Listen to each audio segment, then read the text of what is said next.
Coba bayangin, kamu lagi duduk di kafe, hadap-hadapan sama pasangan. Dia senyum, cerita soal harinya, dan di permukaan semuanya kelihatan sempurna. Tapi di dalam kepala kamu, ada suara kecil yang teriak, "Lari!" Kamu jadi ngerasa bersalah kan? Soalnya kamu tahu dia orang baik. Hubungan ini kayaknya idaman semua orang.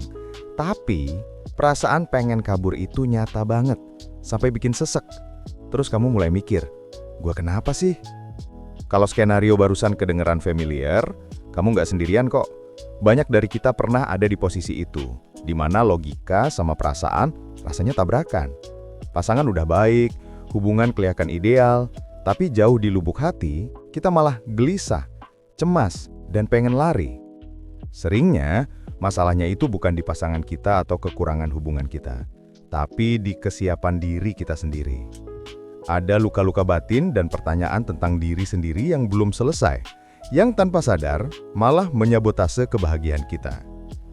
Nah, di video ini, kita nggak akan ngebahas red flag pasangan. Kita bakal ngelakuin sesuatu yang lebih susah, tapi jauh lebih penting, ngaca. Kita akan bahas 5 tanda paling umum kalau sebenarnya kamulah yang belum siap buat sebuah komitmen. Ini bukan buat ngejudge ya, tapi biar kita sama-sama paham.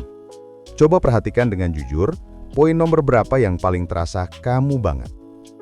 Bagian 1, kamu jatuh cinta sama idenya, bukan kenyataannya. Tanda pertama, kamu jatuh cinta sama ide soal cinta, tapi takut dan nolak kenyataan dari sebuah hubungan. Mungkin kamu tipe yang suka nonton film romantis, baca novel, atau ngehabisin waktu berjam-jam buat ngehayalin pasangan sempurna dan momen-momen sinematik. Kamu mendambakan kemesraan, tawa dan rasa dipedulikan. Fantasi ini rasanya aman dan enak banget. Tapi begitu beneran ngejalanin hubungan, kamu jadi nggak nyaman sama realitanya. Kenyataan sebuah hubungan itu bukan adegan film yang manis terus. Kenyataannya adalah soal kebosanan di hari Selasa, soal berantem karena masalah sepele kayak milih tempat makan, atau soal ngelihat sisi nggak sempurna dari pasangan, sifat keras kepalanya, kebiasaannya yang ganggu, atau pas moodnya lagi jelek. Waktu dihadapin sama konflik, rasa bosen, atau keharusan buat kompromi, kamu langsung kecewa. Kamu mikir, harusnya nggak kayak gini. Fantasi di kepala rasanya jauh lebih asik daripada kenyataan di depan mata. Akibatnya kamu mulai narik diri. Kamu menghindar dari obrolan sulit dan lebih milih diem daripada nyelesain masalah karena itu semua terasa terlalu nyata dan ngerusak gambaran ideal yang udah kamu bangun. Ini adalah bentuk pelarian. Kalau kamu lebih cinta sama fantasi daripada realitas, ini sinyal kuat kamu belum siap menerima paket lengkap sebuah hubungan. Yang baik, yang buruk, dan yang biasa-biasa aja. Coba deh tanya ke diri sendiri. Kamu lagi nyari pasangan atau cuma pengen fantasi cintamu jadi kenyataan? Bagian 2, susah percaya dan selalu nunggu yang paling buruk. Tanda kedua adalah kamu bawa beban curiga yang berat banget ke dalam hubungan. Padahal bisa jadi pasanganmu yang sekarang nggak pernah kasih alasan buat curiga. Dia transparan, jujur, dan selalu ada buat kamu. Tapi di pikiranmu ada cerita lain yang muter terus. Kamu selalu nunggu skenario paling buruk buat terjadi. Setiap kali dia nggak langsung balas chat, pikiranmu langsung lompat ke kesimpulan jelek. Dia pasti lagi sama orang lain, atau dia mulai bosan sama gue. Setiap kali dia nyebut nama temennya, kamu ngerasa ada ancaman. Kamu diam-diam ngecakin media sosialnya, nganalisis tiap like dan follow, nyari-nyari bukti buat membenarkan ketakutanmu sendiri. Perilaku kayak gini seringnya berakar dari trauma masa lalu atau luka batin waktu kecil. Mungkin di hubungan sebelumnya, kamu pernah dikhianati. Atau mungkin waktu kecil, kamu ngelihat hubungan orang tua yang gak harmonis, atau ngerasa diabaikan. Pengalaman-pengalaman ini tanpa sadar nanemin keyakinan di dalam dirimu bahwa orang yang aku sayang pasti bakal nyakitin aku. Atau aku gak bisa percaya sama siapapun. Hasilnya, kamu ngebangun tembok pertahanan yang tinggi banget. Kamu jadi posesif, cemburuan berlebihan, atau selalu minta kepastian bukan karena pasanganmu salah, tapi karena kamu berusaha nyegah luka lama terulang lagi. Ini capek banget loh buat kamu dan pasanganmu. Kalau kamu sadar sering memproyeksikan ketakutan masa lalu ke pasanganmu yang sekarang, ini tanda jelas ada luka yang perlu disembuhin dulu sebelum kamu bisa bangun kepercayaan yang sehat. Bagian 3. Kebahagiaan kamu bergantung penuh sama dia. Tanda ketiga ini mungkin kedengeran romantis, Tapi sebenarnya ini sinyal bahaya. Kebahagiaan dan harga dirimu sepenuhnya bergantung sama pasangan. Kamu ngerasa hidupmu baru berarti kalau ada dia. Mood kamu seharian itu ditentukan sama perlakuan dia ke kamu. Kalau dia muji dan ngasih perhatian, kamu rasanya terbang ke langit ketujuh. Tapi kalau dia lagi sibuk atau sedikit jaga jarak, duniamu kayak runtuh. Kamu jadi hampa, gak berharga, dan cemas. Ini bukan cinta guys. Ini ketergantungan emosional.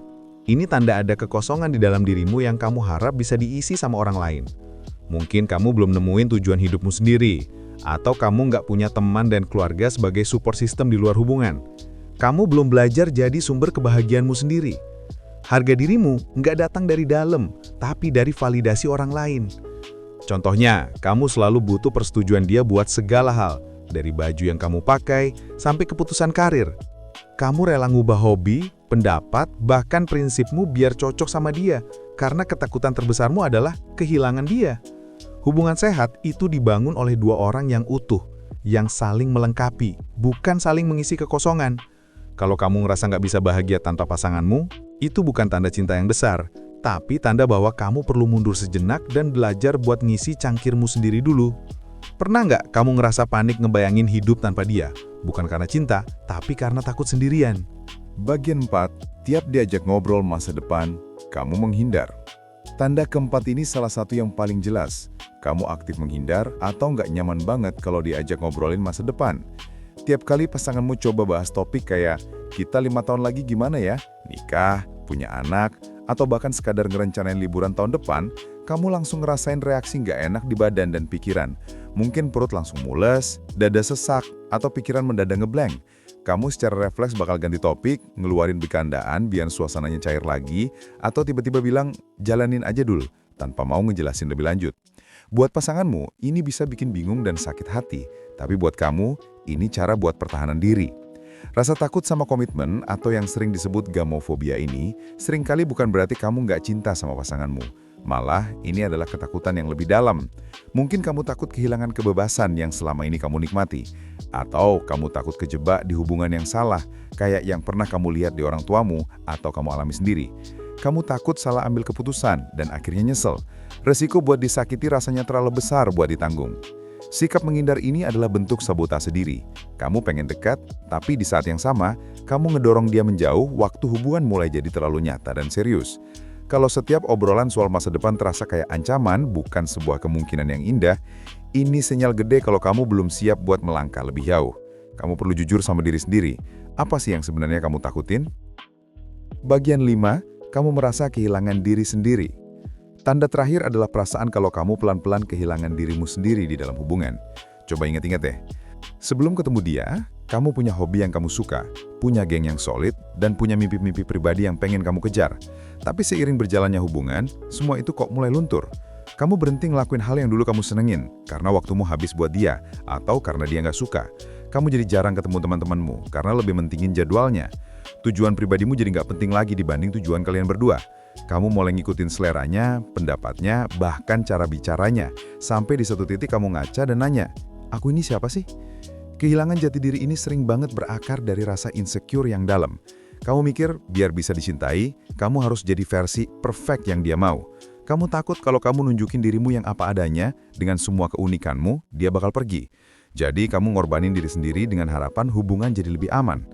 Ironisnya yang terjadi malah sebaliknya. Kamu mulai merasa terkekang dan kebencian mulai diam-diam tumbuh.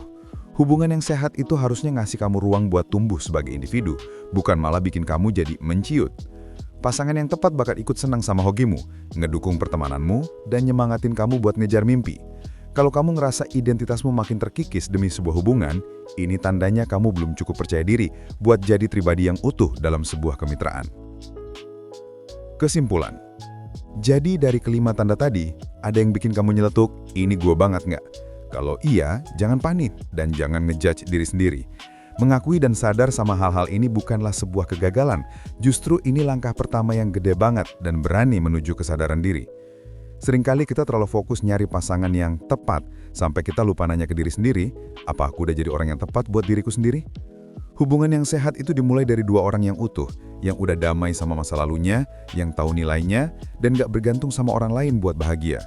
Mungkin sekarang bukan waktunya buat nyari cinta dari orang lain, tapi waktunya buat ngasih cinta itu ke dirimu sendiri. Ini waktunya buat kamu fokus nyembuhin diri, berdamai sama masa lalu, dan ngebangun fondasi diri yang kokoh. Biar suatu saat nanti, kamu bisa membangun cinta yang nggak lagi bikin cemas, tapi cinta yang membebaskan dan memberdayakan. Kalau video ini ngebantu kamu lebih paham sama diri sendiri, jangan lupa buat like dan subscribe ya, biar nggak ketinggalan konten kayak gini lagi. Dan sebagai langkah pertama, coba deh tulis di kolom komentar, 1 langkah kecil apa yang bakal kamu lakuin buat dirimu sendiri mulai hari ini. Makasih udah nonton, dan sampai jumpa di video berikutnya.